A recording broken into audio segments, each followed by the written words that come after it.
आता सखू आणि माझ्यामध्ये एक दिव्य बंध निर्माण झालाय. कधी कधी परमेश्वर स्वतः समोर येऊन बोलत नाही, तो आपल्या भक्तालाच त्याचं माध्यम बनवतो. म्हणूनच म्हणतात देवी तशाच आहेत. तेजात, करुणेत, सामर्थ्यात काहीच बदललं नाही. फक्त आमच्यातलं अंतर वाढलं.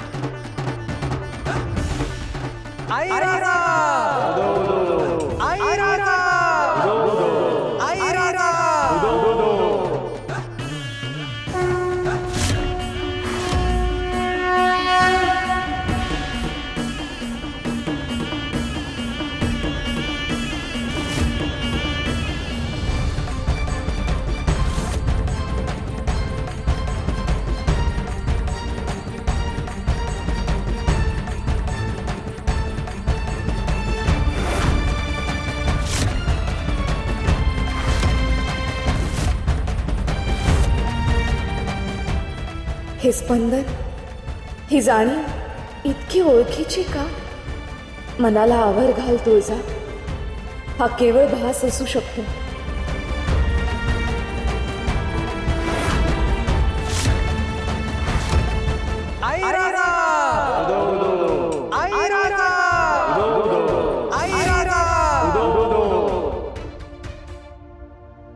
तुळजा, इतक्या वर्षांनी तुम्हाला पाहिलं आणि तरीही तुमच्याशी बोलू शकत नाही. हीच कदाचित नियतीची सर्वात कठीण परीक्षा आहे.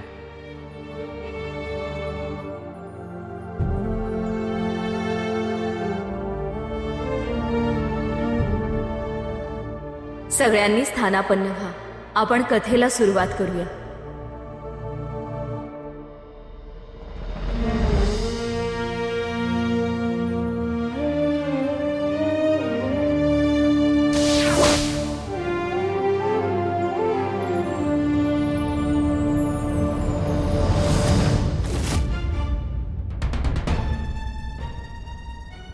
भक्त हो, आपण मागील कथेत पाहिलं, असत्याची साथ दिल्यामुळे मंदिरातील पुजाऱ्याला माता पार्वतीने शाप दिला आणि त्याला कुष्ठरोग भोगावा लागला. परंतु महादेवांवरील अखंड श्रद्धा आणि दिव्य 16 सोमवार व्रताच्या प्रभावाने त्याचा शाप दूर झाला. परंतु त्या व्रताची महती तिथेच संपली नाही. त्यानंतर एक दिवस पुन्हा एकदा माता पार्वती आणि महादेव विहार करत त्या मंदिराजवळ आले आणि तिथून पुढे सुरू झाली एका नव्या चमत्काराची कथा.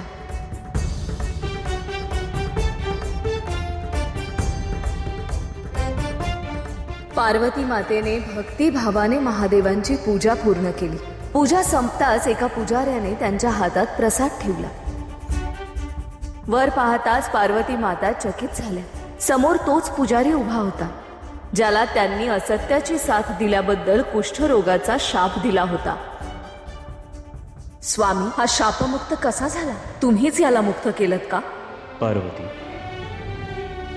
आम्ही तुमच्या न्यायाचा अनादर केलेला नाही. असत्याची साथ देणाऱ्याला मी शिक्षा दिली होती. मग माझ्या निर्णयाला निष्प्रभ करण्याचा अधिकार तुम्हाला कोणी दिला? प्रत्येक शिक्षेची एक मर्यादा असते.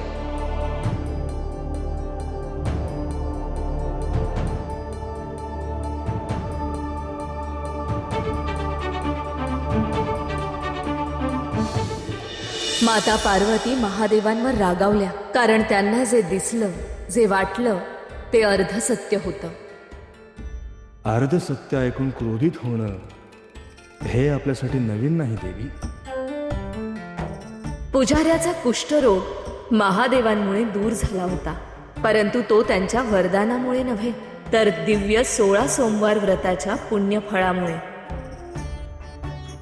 सत्य अनेकदा समोरच उभा असतं, पण राग डोळ्यांवर पडदा आणतो. त्या क्षणी क्रोधाने व्याकुळ झालेल्या माता पार्वतींना ते सत्य सांगण्याचं धाडस कोण करणार? सत्य सांगण्यासाठी धैर्य लागतं आणि ते धैर्य त्या पुजाऱ्याने दाखवलं.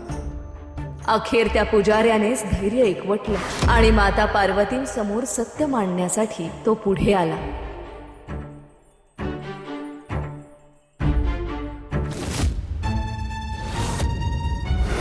देवी, मला ठाऊक आहे आपण माझ्यावर आणि महादेवांवर क्रोधित आहात, पण कृपा करून माझं म्हणणं ऐकून घ्या. मला कोडमुक्त करण्यासाठी महादेवानी तुमच्या शापाला उशाप नाही दिला. काय म्हणालास? महादेवांनी नाही? मग आमच्या शापाला उशाप देण्याचं सामर्थ्य कोणात आहे? कुणातच नाही देवी. आपला शाप अटळ आहे. मला शापमुक्त केलं ते महादेवाने नाही, तर एका दिव्य व्रताच्या पुण्य फळाने. व्रत? कोणतं व्रत? 16 सोमवारचं व्रत माते. महादेवांच्या अखंड भक्तीचं आणि निष्ठेचं हे व्रत आहे. श्रद्धेनं आणि नियमपूर्वक हे व्रत केलं तर अशक्य वाटणारी गोष्ट ही शक्य होते. माझ्या आयुष्यातही याच व्रतानं चमत्कार घडवला. एवढं सामर्थ्य आहे त्या व्रतात? होय माते, हे व्रत केवळ मनोकामना पूर्ण करत नाही, तर भक्ताच्या प्रारब्धालाही योग्य दिशा देतं. मी त्याचा साक्षात अनुभव घेतला आहे. मग आम्हाला सांग, हे 16 सोमवारचं व्रत नेमकं कसं करतात? अवश्य देवी, मी तुम्हाला संपूर्ण विधी सविस्तर सांगतो. त्यानंतर त्या पुजाऱ्याने माता पार्वतींना 16 सोमवारचं व्रत कसं करायचं, त्यामागचं महात्म्य काय आहे आणि ते कोणत्या नियमांनी करावं हे अत्यंत सविस्तरपणे सांगितलं. परंतु इथे एक प्रश्न निर्माण होतो. साक्षात आदिशक्तीचं स्वरूप महादेवांची अर्धांगिनी अशा पार्वती मातेला हे व्रत करण्याची गरजच काय होती? त्यांच्या आयुष्यात असं कोणतं संकट उभं राहिलं होतं ज्यासाठी त्यांना या व्रताचा आश्रय घ्यावा लागला? आणि त्यांनी केलेलं हे व्रत यशस्वी झालं का? या सर्व प्रश्नांची उत्तरं आपण पुढील कथेत जाणून घेऊया. अहो पर देवी, आता तर कुठे कथा रंगत चालली होती, आता मध्येच कुठे थांबवताय? पुढचं बी सांगून टाका की. नाही तू जाई, नाही तर रात्रभर झोपच लागणार नाही आम्हाला. होय देवी, आता जास्ती उत्सुकता वाढवू नका. पुढचं बी आजच सांगून टाका. सगळ्यांनी शांत व्हा. देवीनी स्पष्ट सांगितलंय, उर्वरित कथा पुढील वेळी सांगितली जाईल.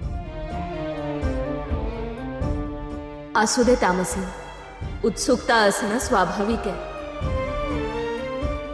परंतु सत्य हे आहे की या दिव्य पोथीतून जितकी कथा आम्हाला सांगणं अपेक्षित असतं तितकीच आमच्यापर्यंत प्रकट होते. पुढील भाग जाणून घेण्याची इच्छा आमची असली तरीही ह्या दिव्य पोथीची इच्छा नसल्यास आम्हीही ती कथा तुम्हाला सांगू शकत नाही. बरं देवी, मग आम्ही पुढच्या यायला येतो. मग तेव्हा उरलेली गोष्ट बी ऐकू आणि तुमच्याच मुखातून बी ऐकू.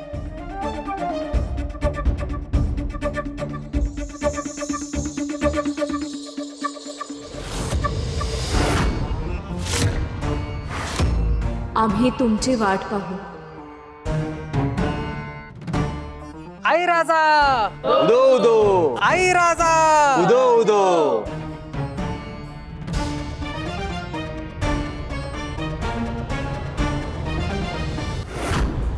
असुर नरेश, मी त्या पोथीपर्यंत पोहोचलो होतो. ती देवीच्या आसनासमोर ठेवलेली असते. दरबार सुरू होताच ती एका दिव्य तेजाने प्रकट होते. तिचा आकार, तिचं स्थान, तिच्या भोवती असणारी व्यवस्था ही सर्व मी पाहिली आहे. मी तिचा एक सचित्र आराखडाही बनवून देईन, ज्यामुळे ती पोथी मिळवणं आपल्याला अधिक सोपं होईल. उत्तम. हाच वृत्तांत आम्हाला तुझ्याकडून अपेक्षित होता. आता आपल्या योजनेची सुरुवात झाली आहे. दक्ष राहा. जशी आज्ञा असो नरेश.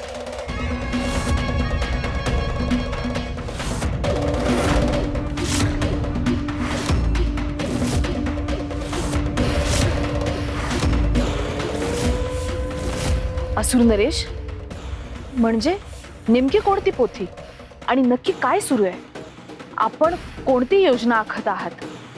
सम्राज्ञी, आता योग्य वेळ आली आहे की तुम्हालाही सत्य समजायला हवं. तुळजाकडे एक दिव्य पोथी आहे, ज्या पोथीमध्ये आदिशक्तीचं सामर्थ्य आणि विष्णूची दिव्य शक्ती जागृत आहे. आपल्याला ती पोथी हस्तगत करायची आहे. ती पोथी आपल्या हाती आली की तुळजाच्या सामर्थ्यावर तो घणाघाती प्रहार ठरेल. परंतु असुर नरेश, ती पोथी मिळवणं इतकं सोपं नसेल. म्हणून तर हा डाव अत्यंत सूक्ष्म आहे. तुळजाला तिच्या भक्तांमध्ये, त्यांच्या कार्यामध्ये इतकं गुंतवून ठेवायचं की योग्य संधी मिळताच आपल्याला ती पोथी हस्तगत करता येईल. आणि यामध्ये आमची काय भूमिका असेल असुर नरेश? सम्राज्ञी, योग्य वेळ आल्यानंतर तुम्हाला सर्व काही कळेल. सांप्रत एवढंच लक्षात ठेवा, यामध्ये आम्हाला तुम्ही आमच्या समवेत हव्या आहात. हो. ही केवळ एका पोथीची चोरी नसेल, हा तुळजाच्या शक्तीवर मोठा प्रहार असेल आणि हाच असेल तिच्या भक्तीच्या अंताचा आरंभ.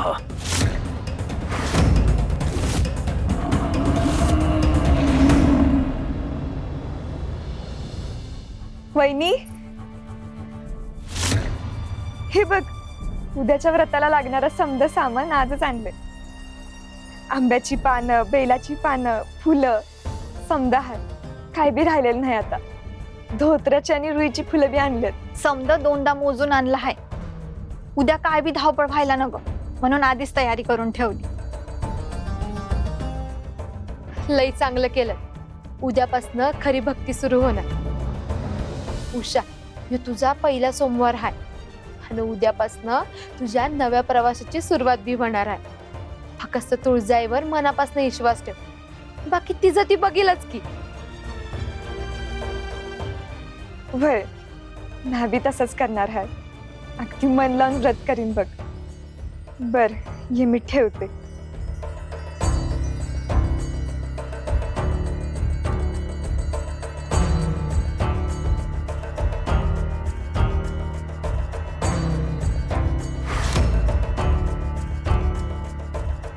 वहिनी, काय झालं? तू अशी शांत का झालीस? काय नाही ग, फक्त वाटलं मला बी हे 16 सोमवारचं व्रत करायला आवडलं असतं, पण माझ्या नशिबात नाही बहुतेक. असं का? तुला काय अडचण आहे? ह्यांनी सदानंद भाऊजींना शेतीत मदत करायचं ठरवलं आहे.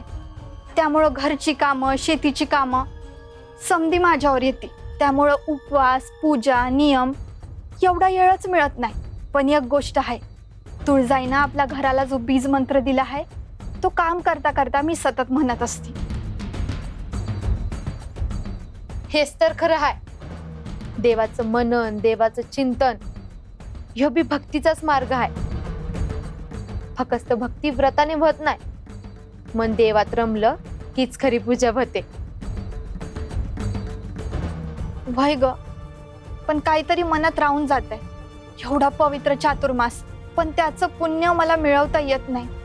कधी कधी वाटतं या खूप काही गमावतीये.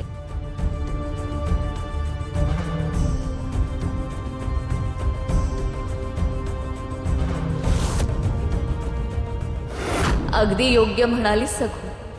ईश्वरापर्यंत पोहोचण्यासाठी एकच मार्ग नसतो. देवांचं अखंड मनन, त्यांचं चिंतन, त्यांच्या नामाचा सातत्याने केलेला जप ही सुद्धा तितकीच श्रेष्ठ उपासना आहे. भक्तीचा मापदंड विधी नसतो, भक्ताच्या मनातील भाव असतो. ज्यांना परिस्थितीमुळे व्रत करता येत नाही त्यांनी निराश होण्याचं कारणच नाही. मनापासून घेतलेलं एक नाम दिखाव्यासाठी केलेल्या 100 विधींपेक्षा अधिक फलदायी ठरू शकतं.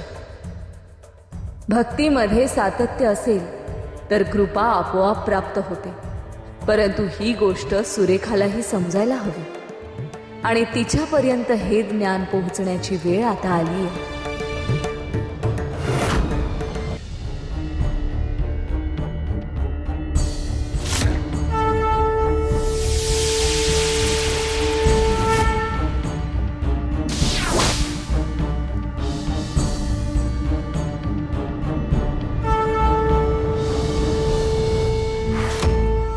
आता सखू आणि माझ्यामध्ये एक दिव्य बंध निर्माण झालाय. कधी कधी परमेश्वर स्वतः समोर येऊन बोलत नाही, तो आपल्या भक्तालाच त्याचं माध्यम बनवतो. म्हणूनच म्हणतात, कधी कधी माणसाच्या मुखातून देव बोलतो आज सखूच्या मुखातून माझेच विचार प्रकट होतील.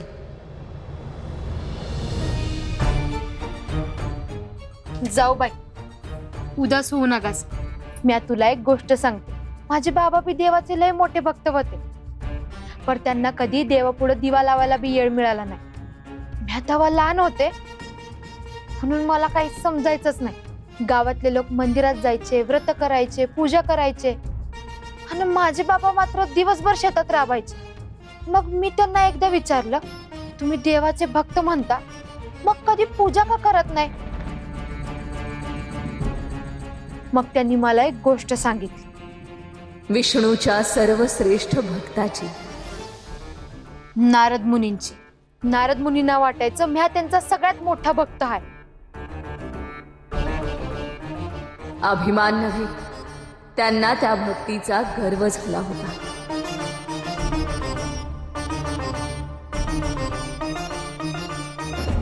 एक दिवस त्यांनी विष्णुदेवांना विचारलं, तुमचा सगळ्यात मोठा भक्त कोण?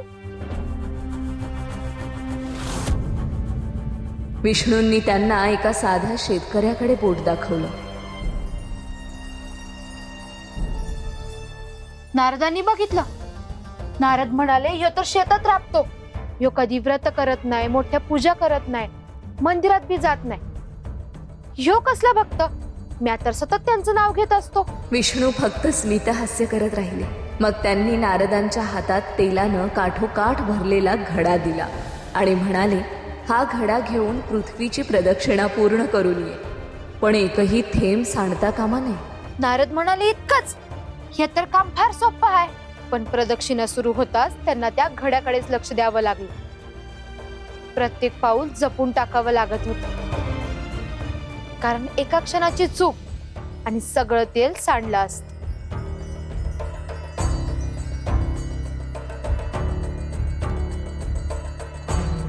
अखेर त्यांनी प्रदक्षिणा पूर्ण केली. मोठ्या आनंदानं ते विष्णूंकडे गेले. विष्णूंनी विचारलं, नारदा, प्रदक्षिणा करताना माझं नाव किती वेळा घेतलंस? नारद गप्प झाले. त्यांनी मान खाली घातली. हे नारायणा, नाव कसं घेणार? समजा लक्ष तर घड्यावरच होतं.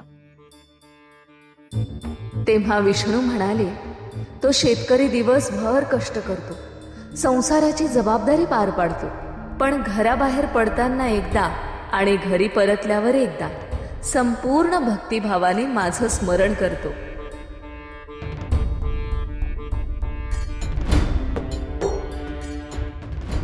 म्हणूनच तो शेतकरी माझा श्रेष्ठ भक्त आहे. भक्तीचा अर्थ दिवसभर देवासमोर बसण्यात नाही, कर्तव्य पार पाडत असतानाही देवाचं स्मरण मनात जिवंत ठेवण्यात आहे. चातुर्मासात ज्यांना व्रत, उपवास आणि पूजाविधी करणं शक्य आहे त्यांनी ते अवश्य करावे, पण ज्यांना त्यांच्या कर्तव्यामुळे ते शक्य होत नाही त्यांनी भक्तीचा मार्ग सोडू नये. देवाला विधीपेक्षा भाव अधिक प्रिय असतो.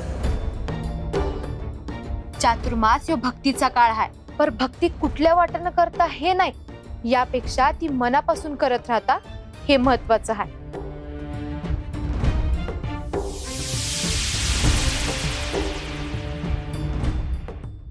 हा ग बाई, म्या काय बोलत होते का? अगं होय, तू किती छान कथा सांगितलीस माहितीये. कथा? हा ना, मला काय बी आठवत नाही. कदाचित तुळजाईनच माझ्या मुखातनं बोलून घेतला असणार, पण आज मला बी भक्तीचा नवा अर्थ कळाला. भाई वहिनी, आज तुम्ही मनावरचं लय मोठं ओझं उतरवलं. आता मला व्रत करता आलं नाही याचं मी दुःख करणार नाही. आता मी मनापासून तुळजाईचं नाव सतत घेत राहील. खरंच भक्तीची वाट एकच नसती, आज हे पहिल्यांदाच कळालं.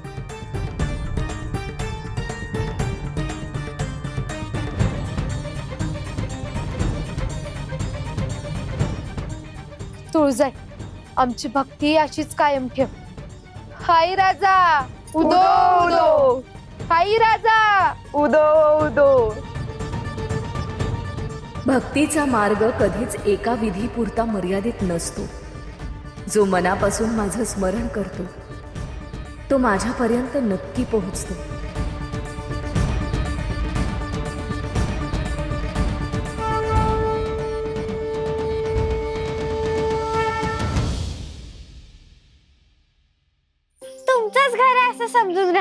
निवांत राहा, कुणी बी तुम्हाला काय बोलणार नाही. वय चला आता मी तुम्हाला स्वयंपाक घर आणि देवघर दाखवते. अगं समजा माहितीये मला.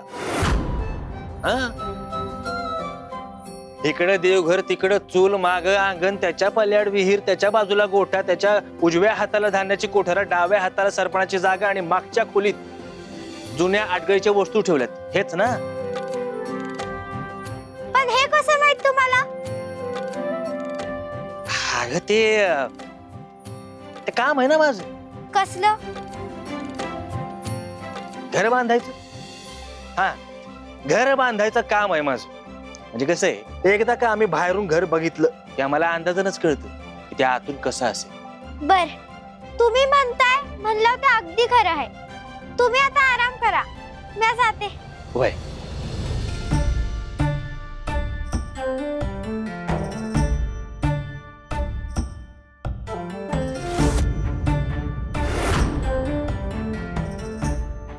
इतके वर्ष झाले पण या घरातला कोपरा न कोपरा अजून तसाच आहे. इथे घालवलेला प्रत्येक क्षण अजूनही जिवंत आहे.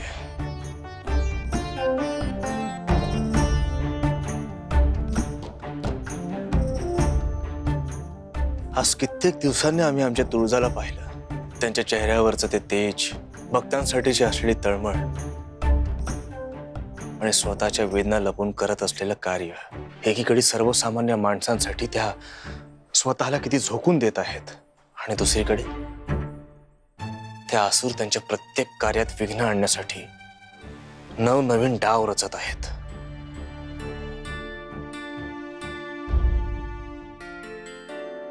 ह्या सर्वात आमच्यात मात्र दुरावा निर्माण झाला. कदाचित हीच नियतीची इच्छा असेल.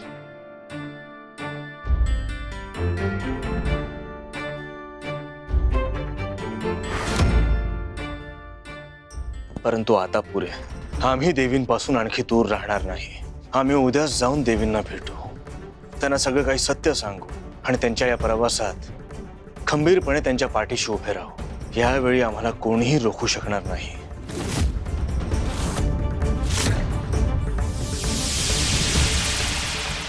थांबा महादेव.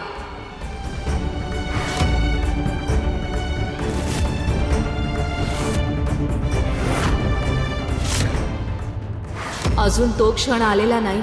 तुमच्या मनात जे आहे ते योग्य आहे, परंतु नियतीने त्यासाठी अजून वेळ निश्चित केलेली नाही.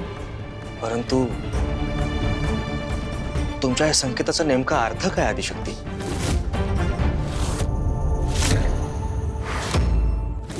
संपूर्ण योजना तुम्हा दोघींच्या लक्षात आली आहे.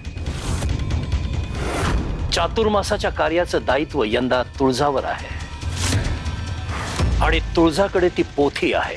ती साधारण पोथी नाही, त्यामध्ये विष्णूंच्या दिव्य शक्तीचा अंश आहे. त्यामध्ये देवांचं ज्ञान आहे. आणि तुला ती पोथी तिच्याकडून हिरावून आणायची आहे. परंतु त्यातून आपल्याला काय लाभ होणार आहे? सम्राज्ञी, एक लाभ नाही, यातून आपल्याला 2 लाभ होतील. तुळजा तिच्या कार्यामध्ये अपयशी ठरेल. चातुर्मासाचं कार्य पूर्णच होणार नाही. तिचा आत्मविश्वास डळमळीत होईल. देवांचा तिच्यावर जो आवाजवी विश्वास आहे तोही कमी होईल. आणि सर्वात महत्वाचं, तुळजाचे भक्त, ते सामान्य मनुष्य, त्यांनी तिला देवीचं स्थान दिलंय, त्यांच्या मनात तिच्याविषयी संशय उत्पन्न होईल. आणि दुसरा लाभ, ती दिव्य पोथी आपल्या हाती येईल, ज्यामध्ये दैवी ज्ञान आहे, विष्णूचं ज्ञान आहे, जे प्राप्त करण्यासाठी युगानुयुगे असुर प्रयत्न करत आहेत. युगानुयुगे? होय असुरिके, दैवी ज्ञान प्राप्त करण्याचा असुरांचा प्रयत्न अतिशय प्राचीन आहे. आपले आद्य असुर हयग्रीव, ब्रह्मदेव निद्रिस्त असताना त्यांनी 4ही वेद पळवले.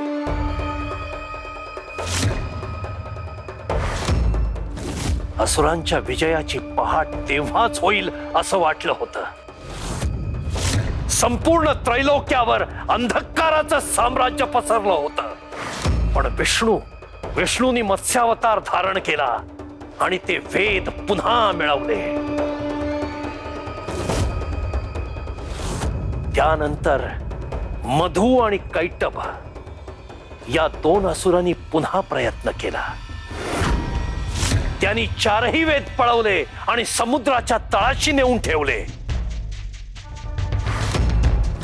पण पुन्हा आडवे आले ते विष्णू.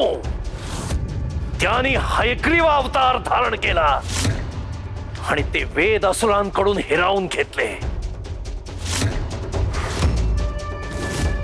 असुरांना दैवी ज्ञान प्राप्त करण्याचा अधिकार या देवांनी सतत नाकारला आहे. पण आता मी या इतिहासाची पुनरावृत्ती होऊ देणार नाही. हे चित्र मी पालटवेन. मी ती पोथी हस्तगत करेन. मी ते ज्ञान प्राप्त करेन ज्यावर असुरांचाही हक्क आहे.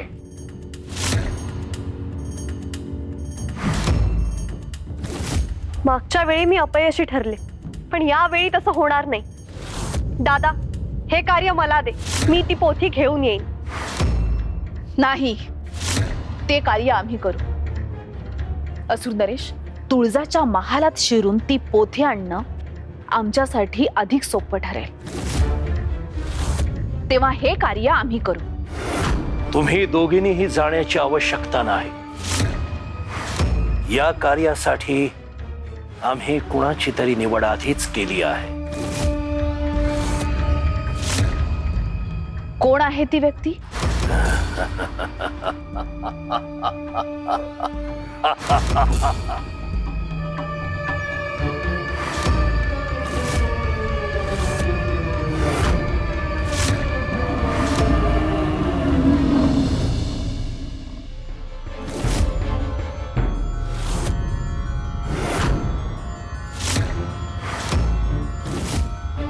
झोपलीये, शांत झोपली. अरे वा, हेच का ते व्रताचं सामान ज्याच्या बिगर हे व्रतच पुरं होणार नाही. मग आता यो खेळ बघाच.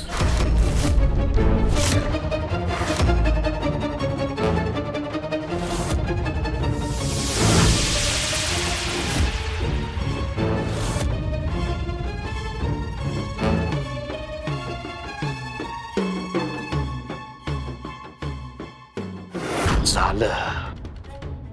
आता उद्या व्रताची किती बी तयारी करा, पर तुझं व्रत काय पुरं होणार नाही. उषा, तुझा पहिल्या सोमवारचं व्रत पहिल्याच दिवशी मोडणार. आणि हे बघून ती तुळजा काहीच करू शकणार नाही. आता बघूच हे व्रत कसं पुरं होतंय ते.